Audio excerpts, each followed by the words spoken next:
Oscar Samadés, y el día de hoy estamos aquí cerca de lo que es el Palacio Imperial, donde alguna vez estuvo el castillo de Edo, el Edo-yo, que era donde residía el shogun durante la época del Bakufu, en aquella parte de la historia donde regía el generalísimo japonés. Y bueno, es interesante porque justamente hoy, 3 de septiembre, se conmemora el cambio, el traslado de la capital desde Kioto, que era la antigua capital, a esta ciudad de Edo, que desde entonces se conoce como Tokio, es decir, la capital del este. Y vamos a comenzar por algo importante, ya que por ahí hay información que dice que esto se llevó a cabo un 17 de julio, el día de los emojis. Pero hay algo muy importante a tomar en cuenta, y es que Japón, al igual que muchos otros países en la historia, tardó, digamos, o tuvo ahí un tiempo en el que utilizó un calendario diferente al gregoriano estándar, que es el que utilizamos hoy en día, por lo cual la fecha sí efectivamente es un 17 de julio en el llamado Kyureki, es decir, el calendario viejo, pero que equivale justamente al 3 de septiembre del calendario moderno, por lo cual es más correcto decir que este evento pues se conmemora en este día 3 de septiembre. Rápidamente vamos a hablar del calendario para más o menos tener una idea, y esto es, y si lo anoté, el Kyureki se cambió en el año 4 de Meiji, es decir, en 1868, y básicamente los japoneses de aquel entonces perdieron un mes, porque el día siguiente al 2 de diciembre de ese año de 1872, el 868 es la fundación de Tokio, perdón, el año de 1872 fue cuando se hizo este cambio, y pasaron del 2 de diciembre de ese 1972 al 1 de enero de 1873. Básicamente, pues se saltaron un mes, es decir, hoy ahí amaneces y ahí duermes en la noche y es 2 de diciembre, y al día siguiente, felicidades, es año nuevo. Esto tuvo una simpática y feliz consecuencia, y es que el gobierno pues cerró básicamente un mes de nómina, porque dicen que pues obviamente no se tuvo que pagar un mes completo, porque pues efectivamente había sido un mes que no se trabajó por no existir en ese calendario. Pero bueno, con esto quedó ajustado el calendario japonés al calendario occidental, esto con el objetivo pues obviamente de que empataran las fechas, sobre todo para cuestiones de comercio, viaje, etcétera, etcétera. Utilizar diferentes sistemas pues llega a ser algo complicado, y bueno, sabemos que no es el único país donde se ha presentado este fenómeno. Sabemos que de repente hay que cuidar las fechas de las que nos hablan, por ejemplo en eventos en Rusia, Turquía, etcétera, que son países que también tardaron en introducir el calendario gregoriano en pues sus territorios. Y bueno, aclarado todo esto, ya sabemos entonces que si escuchamos que fue el 17 de julio, no es en el calendario actual, sino es en el famoso Kyureki. Y bueno, empecemos ahora un poco más con el tema que es el que nos compete el día de hoy, justamente porque, pues, ¿por qué se hizo un traslado de la capital?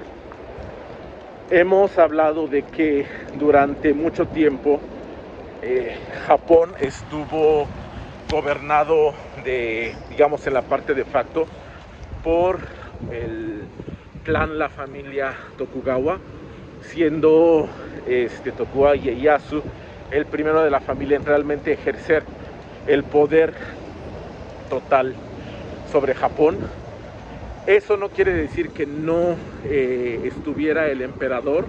El emperador ha existido durante mucho tiempo y sabemos incluso que la monarquía japonesa, la casa real japonesa, es una de las más longevas y que menos cambios ha tenido a través del tiempo.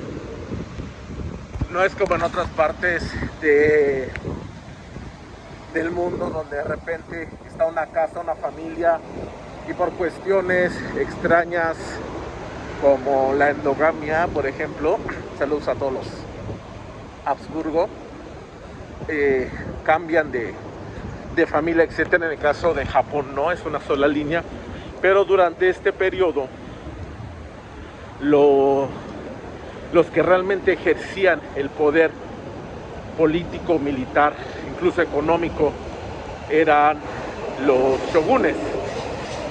Eran estos líderes que, bueno, eran los que realmente pues decidían todo en torno a lo que sucedía en el país.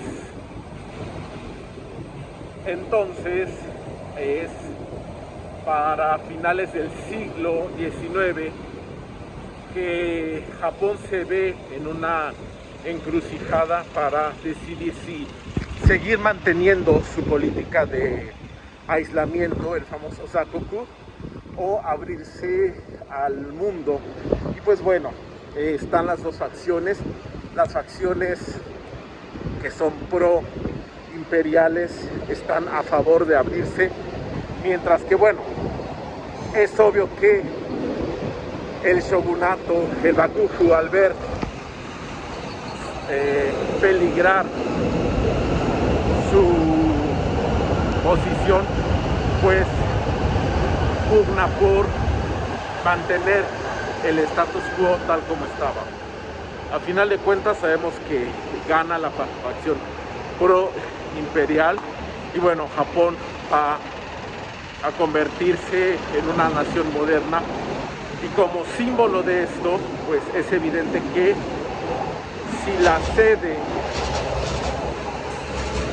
veamos, estamos hablando de uno de esos símbolos de modernidad que tiene bastante tiempo, la estación de Tokio, justamente como símbolo de autoridad que representaba justamente ese poder,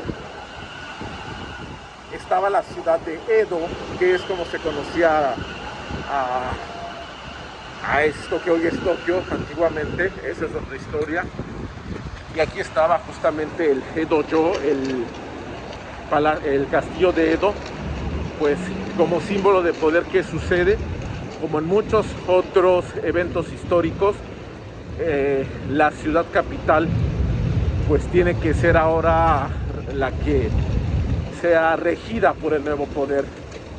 Pasó en Constantinopla, pasó en Tenochtitlán, ha pasado muchas veces a lo largo de la historia. Y bueno, a pesar de que era algo interno, también sucedió aquí. ¿Qué sucede? El emperador se traslada desde mayo de 1868 con toda la corte y todo el séquito imperial a través del Tōkaidō, es decir, el camino del Mar del Este, que es uno de los caminos más importantes de los 5 caminos históricos,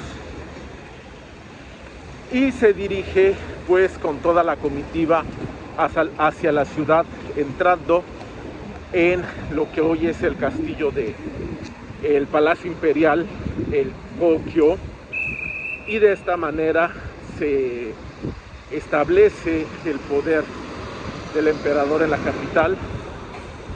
Por eso también esto se conoce como Shuto Iten, es decir, el traslado de la capital.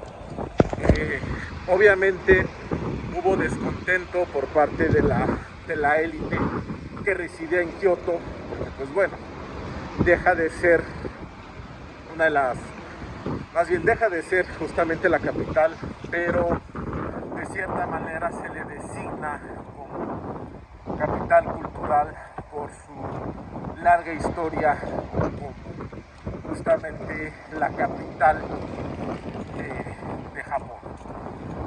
Obviamente se dice que no hay como tal un registro de que de que se nombra tal como capital, pero bueno, de facto básicamente donde está el emperador es la capital. Obviamente hay documentos que hablan de todo esto, que hablan de justamente cómo dejó el emperador la antigua capital. Al principio, bueno, se hablaba o se manejó como una visita temporal al castillo de Edo, a la ciudad de Edo, pero bueno, más de 150 años que el emperador y la familia imperial residen aquí. Entonces, pues bueno, a partir de eso el crecimiento de la ciudad, pues bueno, se potenció mucho porque es aquí donde se empezaron a construir los edificios para los nuevos ministerios que empezaban a consolidarse emulando el sistema occidental. Es aquí donde empiezan a crearse las industrias. Es decir, con este traslado de la capital, pues Tokio se convierte poco a poco en una de las metrópolis más importantes del mundo al día de hoy.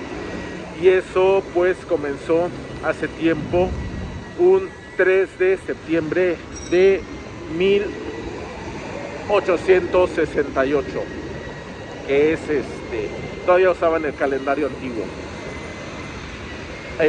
Una vez platicando con una jefa que tuve hace mucho tiempo, allá en mis años mozos, ella viene de la parte justamente de Kansai, donde está Kioto, Osaka, Kobe.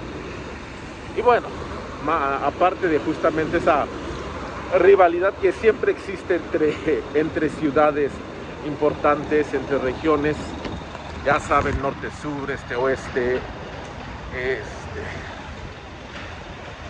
Ella comentaba que para ella, o sea, lo que ella argumentaba es que básicamente la gente de Tokio pues eran pueblerinos, que eso se notaba en sus modales, etcétera. ¿Por qué? Porque a final de cuentas, si bien